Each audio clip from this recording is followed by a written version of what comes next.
জীৱন সহজ নহয়, কিন্তু জীৱন কঠিনো নহয়। মাথো তোমাক জীয়াই থকাটো জানিব লাগিব।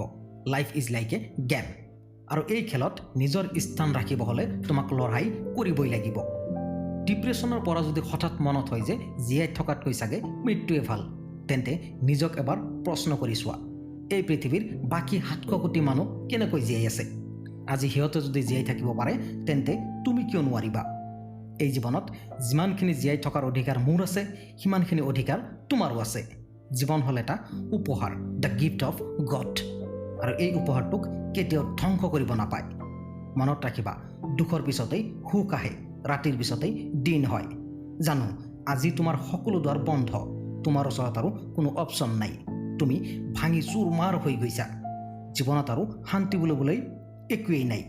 ভাবি আছা যিমান কষ্ট চাগে ভগৱানে মোকে দিছে, গতিকে এই মুহূৰ্তত তোমাৰ ওচৰত মৃত্যুৱে ভাল অপশ্যন। কিন্তু নহয়, মৃত্যু কোনোদিন ভাল অপশ্যন হ'ব নোৱাৰে। নিজৰ ভিতৰত থকা যুদ্ধজনক এবাৰ জগাই তোলা।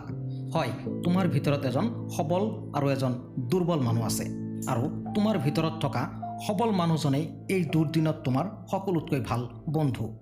আৰু তেওঁ যদি আজি তোমাক সাহস দিলেহেঁতেন, তেন্তে এনেকৈ ক'লেহেঁতেন, আৰে ঐ, মইতো আছোঁ, কাক চাই ভয় কৰি আছা? কিহৰ ভয় পাই আছা? You are the king of your kingdom. উঠ, এতিয়াই উঠ, আৰম্ভ কৰ, আৰু এবাৰ যুদ্ধ হ'ব। উঠা, আৰু এবাৰ নিজক প্ৰমাণ কৰিব লাগিব। কোনে কৈছে সকলো দুৱাৰ বন্ধ? চকু মেলি চোৱা, হাজাৰটা দুৱাৰ খোলা আছে তোমাৰ সন্মুখত। কোনে কৈছে ইয়াতেই সকলো শেষ? এইটো আৰম্ভহে মাথো, পিকচাৰ বি বাকী হে। এইবোৰ ডিপ্ৰেশ্যন বুলি একো নাই, সকলো তোমাৰ দুৰ্বলতা। নিজক দুৰ্বল ভবা কাৰণেই নিজক ডিপ্ৰেছড মনত হয়। যিদিনা সিংহৰ দৰে গৰ্জন দি ঘূৰি চাবা নহয়, সেইদিনা ডিপ্ৰেশ্যনটো দূৰৰ কথা, মৃত্যু তোমাৰ সন্মুখত আহোঁতে ভয় পাব।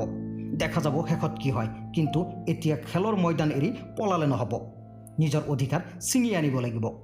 কোনেও মুখত ভাত সোমোৱাই নেদে। নিজৰ প্ৰাপ্যখিনিক বুজি লোৱা, 1 ইঞ্চিও এৰিলে নহ'ব। আৰু তুমি চেষ্টা কৰিলে নোৱাৰিবা এনে কোনো বস্তুৱেই নাই। এতিয়া উঠা, নামি পৰা জীৱন যুদ্ধত। তোমাৰ কাৰণে ৱেইট কৰি আছে গোটেই পৃথিৱী। আৰু মই তোমাৰ ওপৰত ইমান ভৰসা আৰু ইমান বিশ্বাস কিয় কৰোঁ জানা? Because you are a super hero. নিজৰ ভিতৰত থকা সাহসী মানুহজনক বাহিৰলৈ ওলাই আহিব দিয়া। চাবা সকলো ডিপ্ৰেশ্যন, সকলো যন্ত্ৰণা দূৰ হৈ যাব। আৰু এই ভিডিঅ'টো তাৰ ওচৰত শ্বেয়াৰ কৰি দিয়া যিজন ডিপ্ৰেশ্যনত আছে। বন্ধুসকল, ভিডিঅ'টো আপোনালোকৰ কেনে লাগিল? ভাল লাগিলে লাইক কৰিব, কমেণ্টছ কৰিব আপোনাৰ মতামত, লগতে চেনেলটো ছাবস্ক্ৰাইব কৰিব। ধন্যবাদ।